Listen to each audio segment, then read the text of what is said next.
నమస్తే శ్రీమాత్రే నమః శ్రీ గురుభ్యో నమః జూన్ నెల 5వ తారీఖు 2025 గురువారం నాటి పంచాంగం ప్రకారము శ్రీ విశ్వావసు నామ సంవత్సరం ఉత్తరాయణం గ్రీష్మ ఋతువు జ్యేష్ఠ మాసం శుక్లపక్షం ఈరోజు సూర్యోదయ సమయం తెల్లవారుజామున 5:44 సూర్యాస్తమ సమయం సాయంత్రం 6:44 ఈరోజు తిథి దశమి రాత్రి 2:16 వరకు తదుపరి ఏకాదశి తిథి ప్రవేశము ఈరోజు నక్షత్రము హస్త ఉదయం 6:28 వరకు వర్జం మధ్యాహ్నం 1:01 నుండి మధ్యాహ్నం 2:49 వరకు దుర్ముహూర్త సమయం ఉదయం 10:34 నుంచి 10:56 వరకు తిరిగి మరల మధ్యాహ్నం 3:16 నుంచి సాయంత్రం 4:18 వరకు రాహుకాల సమయం మధ్యాహ్నం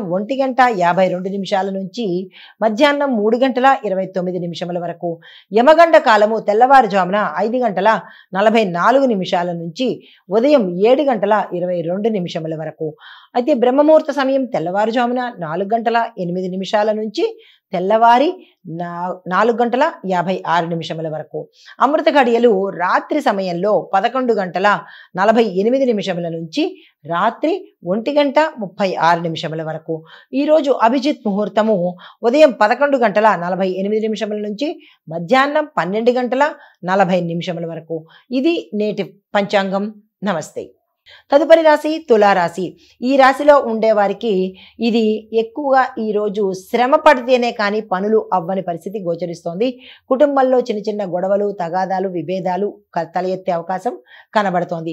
ఉద్యోగంలో పుంజుకునే అవకాశము అంటే మీకు గ్రోత్ అయ్యే అవకాశం చాలా తక్కువగా ఈరోజు కనబడుతోంది. మీరు ఎన్ని ప్రయత్నాలు చేసినప్పటికీ సక్సెస్ సాధించలేని అవకాశము ఈరోజు కనబడుతోంది.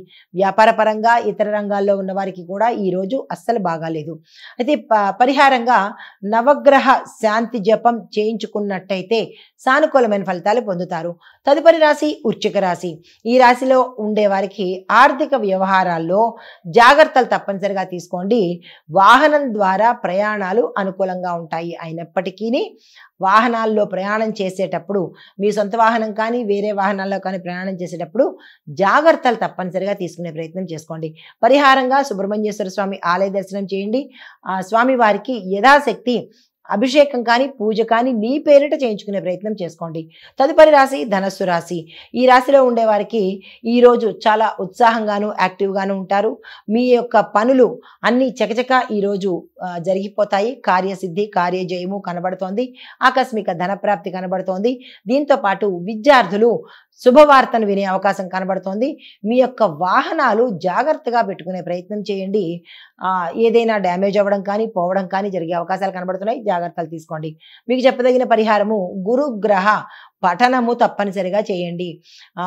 ఆలయానికి వెళ్ళి చేసుకున్నా లేదా మీ ఇంట్లో చేసుకున్నా తప్పనిసరిగా ఈ రోజైతే ఆ ప్రయత్నం చేసుకోవాలి.